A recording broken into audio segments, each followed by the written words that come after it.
Bonjour ou bonsoir, ça dépend de l'heure à laquelle vous me suivez. Je suis Chardo Milo, pour certains, grand frère, petit frère, cousin, oncle, papy. Aujourd'hui, j'ai envie de vous parler pour connaître qui est Chardo et quels sont ses parcours. J'ai 25 ans, je suis né le 27 mai 1999 à Brazzaville. Quand j'étais petit, mes parents étaient ensemble.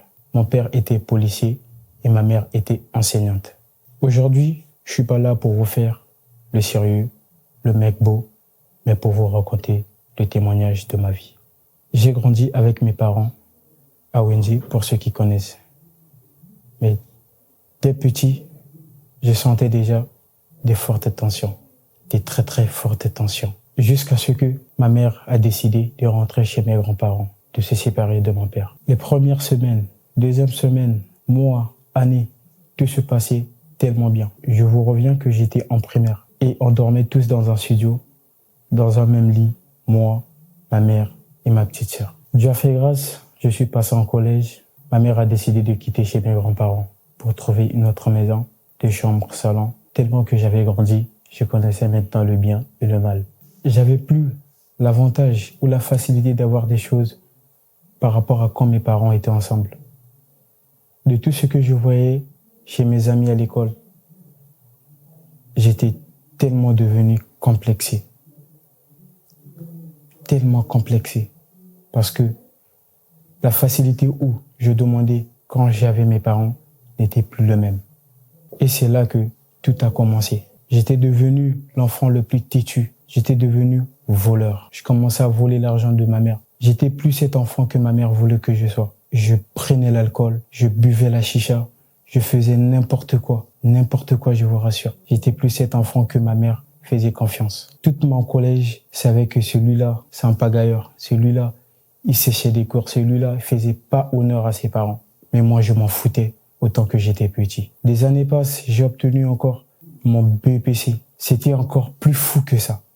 Plus fou, je vous rassure. C'est là que j'ai reconnu l'impudicité, la masturbation, les filles. C'était terrible. C'était plus fort. C'était plus fort. Après tout ça, je me rendais pas compte si ça choquait ma mère, si ça faisait mal à ma mère, si quoi que ce soit. Je me rendais pas compte. Je voyais que mon intérêt, vu que je me satisfais. Je vous rassure, dans une semaine, tu pouvais te masturber plusieurs fois. Tu pouvais faire n'importe quoi plusieurs fois. Tu pouvais coucher avec des filles plusieurs fois. Je changeais des filles des week-ends. C'était n'importe quoi. Et après, j'ai reconnu un ami qui m'a dit, il y a un groupe de musiciens, vu que j'écrivais déjà, j'ai un don jusqu'à présent d'écrire de la musique, des scénarios, trucs comme si. Il m'a emmené dans un groupe de musique, je suis devenu artiste. C'était n'importe quoi encore. Je dormais avec des filles, je changeais, je faisais quoi autant qu'artiste. Vous connaissez comment ça se passe la vie d'artiste. Quand je rentrais chez moi, ma mère priait tout le temps, moi je me disais, vas-y, tu me saoules avec tes prières. Mais je comprenais pas encore, vu que j'étais petit. Collège, des années passées, j'ai obtenu mon bac. Dieu a fait grâce. Une fois, j'ai obtenu mon bac. C'est là que je commençais à comprendre que ma mère souffre. Quand je rentre chez moi, je vois ma mère par terre, prier mais pleurer. J'étais plus celui que j'étais. Je me disais, mais pourquoi tu pleures? Elle voulait pas me dire. C'était terrible. Je vous rappelle encore que, avant tout ça, elle était fait braquer pour que on soit ce qu'on est aujourd'hui. Mais moi, je comprenais pas. Elle priait pour revenir, elle priait, elle pleurait. Je lui demandais, elle voudrait pas me dire. Elle me disait, vas-y, laisse-moi. Je l'ai laissé. Mais un jour, je suis resté personnellement, je me suis dit, mais je me suis posé des questions. Je me suis dit, Chardo, qu'est-ce que tu fais? Je sais pas quel esprit m'est venu.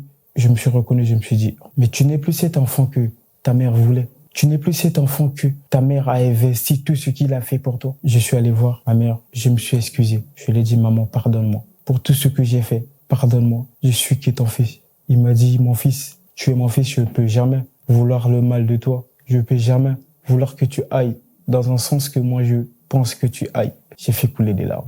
Un jour, je suis allé à l'université, je suis resté. Une fille qui est venue me voir. Il m'a dit, t'as un talent, je vois en toi. T'as un truc que si tu te rends compte, si un jour tu te décides de servir Dieu, tu iras loin. Moi, je prenais ça à la blague, je me disais, c'est tout le temps ça, tout le temps ça. Tout le monde vient me voir pour m'en parler de ça, tout le monde. J'étais tellement choqué de ce que j'ai fait et que je savais pas que ma mère m'a pardonné. Tellement elle m'a dit, elle m'a pardonné. Mais moi, personnellement, je me sentais pas à l'aise.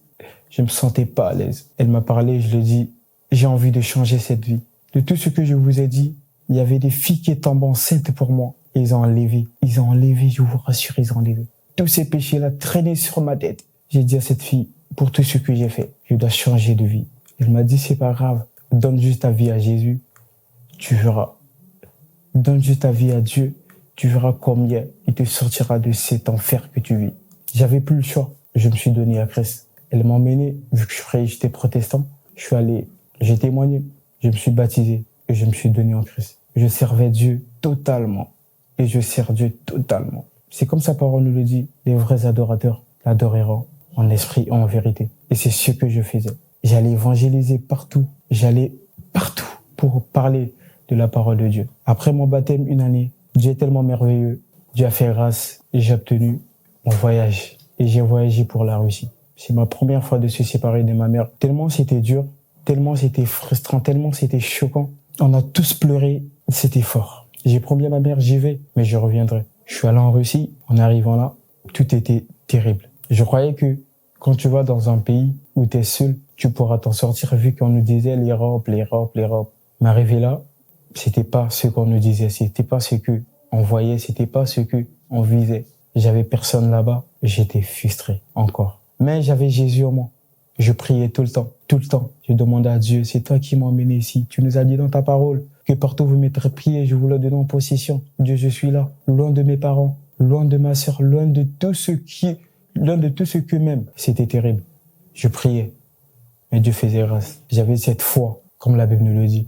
J'avais cette foi de s'en sortir. C'est terrible. Un jour, il y a un ami, il est venu, il nous a parlé, il nous a dit, moi je suis juste venu pour passer. On a dit là, oui. Nous, on a fait déjà plus de 5 mois. On est là, on cherche à aller en France, on cherche à aller en Belgique, on cherche à aller partout dans l'Europe. Mais toi, tu nous dis, là, on peut pas sortir. Il nous dit, je suis venu juste là pour sortir. On a posé la question et truc. C'était terrible, je vous rassure. C'était encore plus que ce que je vivais encore. Vu que mes parents n'étaient pas là pour m'aider, il y avait personne.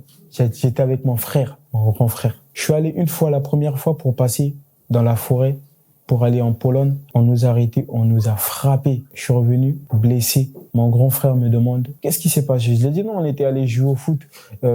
On m'a mis en coude et tout, je suis blessé. Il me dit, ah ok, c'est tout ça pour passer, pour aller en France. La deuxième fois, on est allé, ça n'a pas marché. Ma mère m'appelait, qu'est-ce qui se passe là-bas? Il y a ton grand frère qui m'appelle tout.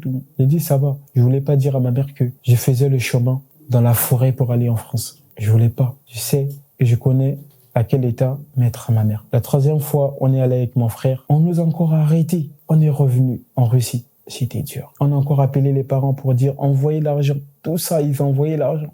Quand il a envoyé l'argent, la toute quatrième fois, on est allé, on est passé. Et on est en France. Et je suis ce que je suis aujourd'hui. Toute cette histoire, c'est pour montrer que sans Jésus, on n'est rien. Sans Jésus, on peut rien faire. Sans Jésus, je ne voulais pas être celui que je suis aujourd'hui.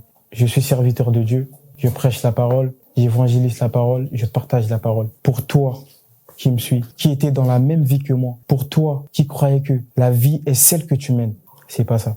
Mais en Jésus, on a plus que ce qu'on veut. Donnons juste la vie à Christ. Je suis pas parfait. Je suis passé là où tu es passé. Je suis passé là où toi tu es passé. J'ai fait ce que toi t'as fait. Mais essaye de rester et de te dire quand je mourrai où je vais aller. C'est la question que tu dois te poser. Je sais que c'est pas facile. Il y a tout un combat pour être là où je suis. Mais rends-toi compte qu'il y a un jugement qui nous attend. Et Dieu est là pour nous pardonner. Dieu a pardonné même ceux qui l'ont mis à la croix. Il a dit à son Père, Père, ils savent pas ce qu'ils font. Pardonne-les.